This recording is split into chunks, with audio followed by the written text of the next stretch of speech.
पावसाळा असो किंवा दमट हवामान असू द्या, लिंबू मिरचीचं लोणचं खराब न होता टिकवायचं असेल आणि ते लिंबू मिरचीचं लोणचं पावसाळ्यात घालायचं असेल ना, तर या रेसिपी मधली एकही गोष्ट चुकवू नका.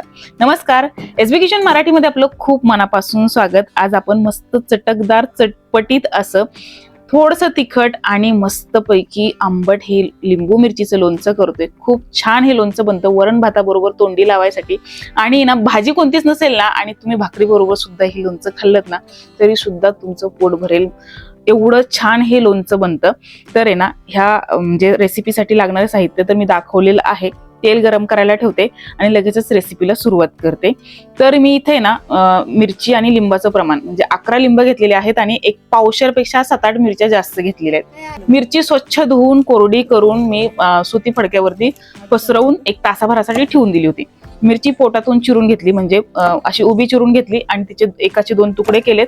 आणि देठाला आहे ना मिरची थोडीशी आपल्याला कट करून घ्यायची, म्हणजे जे देठ असतं ना, देठाचा पुढचा भाग जो असतो थोडासा असा, तर तो काढून घ्यायचा आहे. प्रत्येक मिरचीचा काढून घ्यायचा, कारण शेतकऱ्यांनी मिरची केव्हा तोडलेली असेल ते आपल्याला काही माहित नाही. एकमेकांमध्ये मिरची राहून जर थोडीशी एखादी सडलेली असेल तर ते सुद्धा आपलं खराब व्हायला नको, म्हणून आपण मिरचीचं देठ सुद्धा काढून घेतले.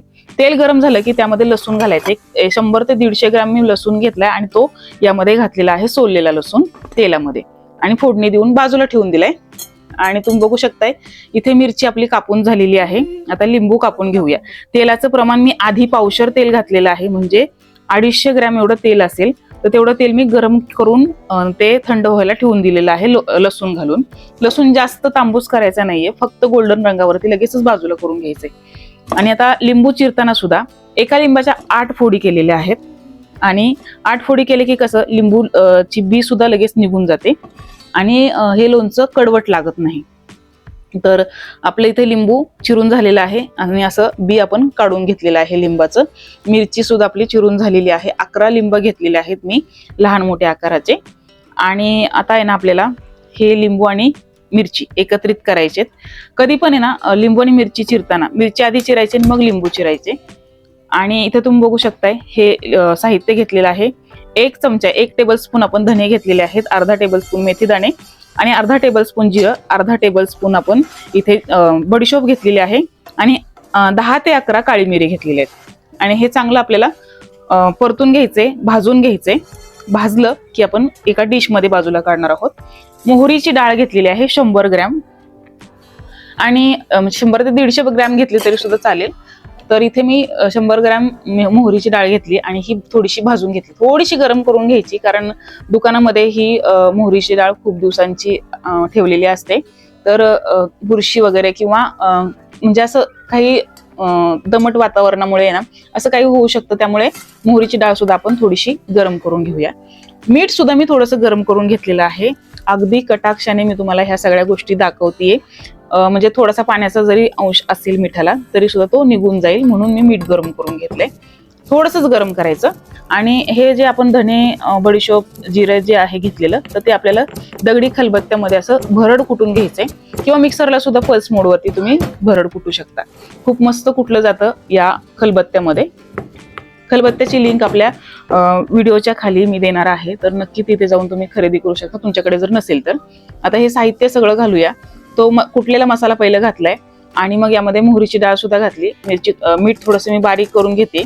हळद पावडर 1 चमचा घातलेली आहे. आणि आता आपल्याला मीठ घालायचंय. तर हातावरती जेवढं मी मीठ घेतले ना तेवढंच 2 वेळा घातलेलं आहे, म्हणजे 4 टेबलस्पून एवढं मीठ आपण यामध्ये घातलेलं आहे पोह्यांच्या चमच्याने. आणि 1 चमचा आपल्याला मिरची पावडर घालायची. ही तिखटवाली मिरची पावडर आहे आणि आपली जी मिरची जी आहे ना ती कमी तिखटवाली आहे, म्हणून मी मिरची पावडर घातली आहे. जर तुम्ही जास्त तिखटवाली मिरची घेणार असाल लिंबू मिरचीच्या लोणच्यासाठी तर मिरची पावडर घालण्याची गरज नाहीये. तर आता आपण हे सगळं मिक्स करून घेतले. आता बरणीचं सांगते. तर बरणी ना आपल्याला एकदम स्वच्छ अशी घासून पुसून ही बरणी घ्यायची आणि ना 1 दिवसासाठी ना 1 दिवस किंवा 4-5 तासासाठी तुम्ही कोरडी व्हायला ठेवून देऊ शकता या बरणीला, किंवा गॅसवरती थोडंसं फिरवली आणि मग कोरडे होण्यासाठी ठेवून दिली ना बाजूला तरी सुद्धा चालेल. आता हे जे आपण तयार केलेलं लोणचं जे आहे ते मी सगळं मिक्स केलंय आणि हे बरणीमध्ये भरले. हा जो मसाला जो आहे ना तो सुद्धा वरतून भरायचा आहे बरणीमध्ये. थोडंसं लोणचं बाजूला शिल्लक राहिलेलं आहे. या दगडी खलबत्त्याची मला खूप मदत झाली, या सुरीची सुद्धा मला खूप मदत झाली. या सुरीची लिंक सुद्धा मी आपल्या डिस्क्रिप्शन बॉक्समध्ये देणार आहे, तर नक्की खरेदी करा तुम्हाला हवी असेल तर. तर थंड झालेलं तेल आणि लसूण हा एकदम पूर्णपणे थंड झाल्याच्या नंतरच आपल्याला लोणच्यामध्ये घालायचं आहे. हे पूर्णपणे तेल आहे ना, हे पावशेर तेल आहे आणि हे तेल मी आता सुरुवातीला एवढंच घालणार आहे आणि मग हलवून झाल्याच्या नंतरनं दुसऱ्या दिवशी आहे ना या लोणच्याची साईज अजून कमी होते आणि मग आपल्याला तेल किती घालायचं ते समजतं. तर तेव्हाच सुद्धा तुम्ही पावशेर तेल घालू शकता. मी पावशेर तेल सुद्धा नंतरनं घातलेलं आहे दुसऱ्या दिवशी, तर पावशेर तेल तुम्ही घालू शकता. हे लोणचं चांगलं हलवून घेतलं आणि कढईमध्ये ना बाकीचं जेवढं तेल उरलेलं आहे ना ते कढईमध्ये सुद्धा मी घालून बाकीचं लोणचं मिक्स करते.